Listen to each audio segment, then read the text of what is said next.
దాదాపు ఓ 3 దశాబ్దాల క్రితం. అందరి యువతలాగే ఓ 20 ఏళ్ల కుర్రాడు జీవితం విసిరే సవాళ్ళను ఎదుర్కొంటూ వాటి సమాధానాల కోసం ఎదురుచూస్తున్నాడు.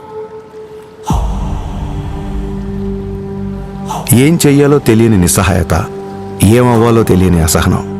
ప్రపంచం ప్రశ్నల పుస్తకంలా కనిపిస్తోందే తప్ప ఎక్కడ చూసినా జవాబు జాడేలేదు. ఇది కేవలం ఆ 20 ఏళ్ల కుర్రాడి సమస్యే కాదు, అప్పటికి ఇప్పటికీ ఎంతో సతమతం అవుతున్న ఎందరో యువత సమస్య కూడా. ఇలా సతమతం అవుతూ ఎటు వెళ్లాలో తెలియని సమయంలో మార్షల్ ఆర్ట్స్ అతనికి మార్గం అయ్యింది.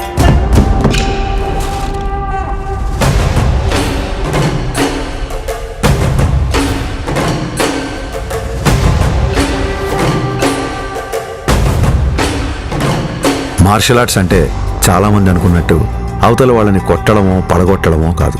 మన అహాన్ని తొక్కిపెట్టి మన కాళ్ళ మీద మనం నిలబడ్డాం, మన ఆవేశాన్ని అరచేతి అదుపులో ఉంచుకోవడం.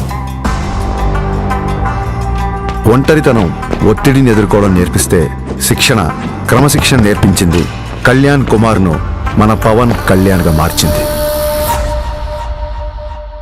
సంవత్సరాలు గడిచాయి, కొత్త దారులు ఏర్పడ్డాయి. అలాగే తన సినీ ప్రయాణం మొదలైంది.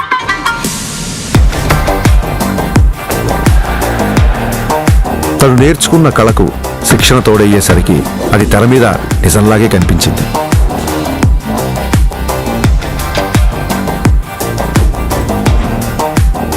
ఆ నిజానికి తన నిజాయితీ తోడయ్యే కోట్ల మంది గుండెల్ని గెలిచింది.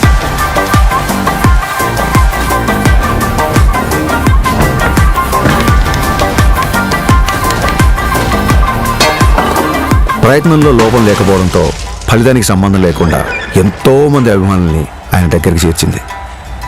కరాటే, కిక్ బాక్సింగ్, ఎస్క్రిమా, ఇలా మార్షల్ ఆర్ట్ ఏదైనా అదే డిసిప్లిన్, అదే క్రమశిక్షణ.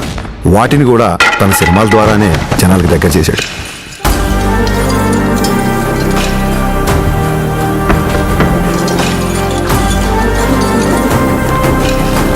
సినిమాల్లో చూపించే స్టంట్లు, ఫైట్లు జనరంజకంగా, ఆకర్షణీయంగా ఉంటాయని మనందరికీ తెలుసు. కానీ కళ్యాణ్ గారి సినిమాల్లోకి వచ్చిన తర్వాత ఆ యుద్ధ కళల్లో, ఆ ఫైట్స్లో, ఆ స్టంట్స్లో ఒక హానెస్టీ, ఒక నిజాయితీ, ఒక క్రమశిక్షణ, ఒక నిబద్ధత కనిపించడంతో ఆ మార్షల్ ఆర్ట్స్ అనేవి జనాల్లోకి చాలా వేగంగా దూసుకెళ్ళాయి.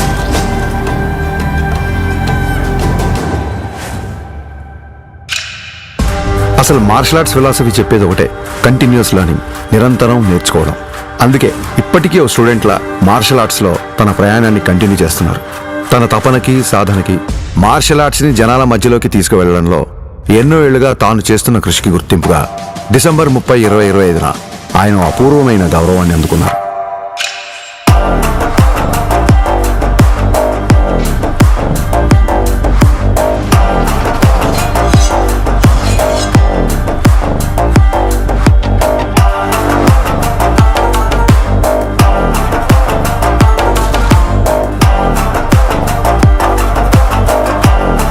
ఈ సత్కారానికి కారణమైన వారు భారతదేశంలో జపనీస్ మార్షల్ ఆర్ట్స్ కి దారి చూపించిన ప్రముఖ గురువు ప్రొఫెసర్ డాక్టర్ సిద్దికీ మహమూదీ గారు.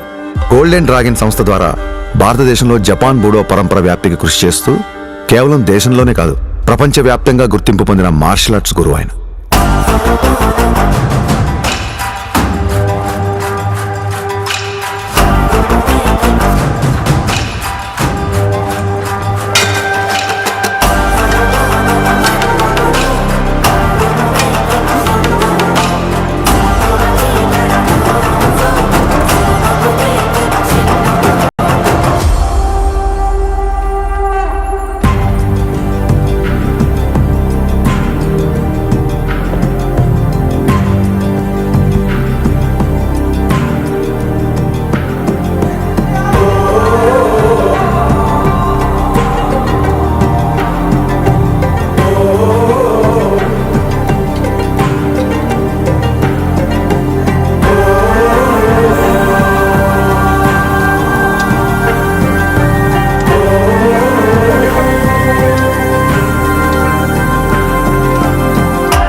We are pronouncing Pawan Kalyan, the first samurai of Andhra Pradesh. Bangladesh and the Tiger of Martial Arts.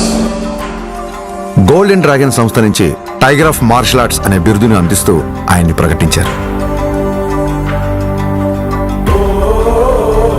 As an honor for it, he is the first person in India being presented this. సోగో బూడో కాంటకే సంస్థ ద్వారా 5th don గౌరవాన్ని సోకే Muramatsu sensei నేతృత్వంలో టగేదా Shingen samurai పరంపరలో పవన్ కళ్యాణ్ గారికి స్థానం కల్పించారు. ఇక్కడ టైగర్ అంటే హింస కాదు, హింసను అదుపులో ఉంచే బలం. బలం అదుపులో ఉండాలని చెప్పడమే ఆ బిరుదు యొక్క అర్థం. కళ్యాణ్ గారికి తెలుసు ఈ గౌరవం తన మార్షల్ ఆర్ట్స్ ప్రయాణంలో మరో కొత్త అధ్యాయం మాత్రమేనని. ఈ గౌరవం, గుర్తింపు ఆయన బాధ్యతను మరింత పెంచాయని చెప్పక్కర్లేదు. తన నమ్మకం ఒక్కటే, ఓ దేశపు సంపద అంటే నదులు, ఖనిజాలు, అరణ్యాలు మాత్రమే కాదు, కళలతో, క్రమశిక్షణతో తయారయ్యే యువత. అటువంటి వారే వికసిత్ భారత నిర్మాణ రూపకర్తలు. దృఢమైన శరీరం, చురుకైన బుద్ధి, బలమైన వ్యక్తిత్వాల వైపు దేశ యువత నడిపించడమే తన లక్ష్యం. జై హింద్, జై భారత్.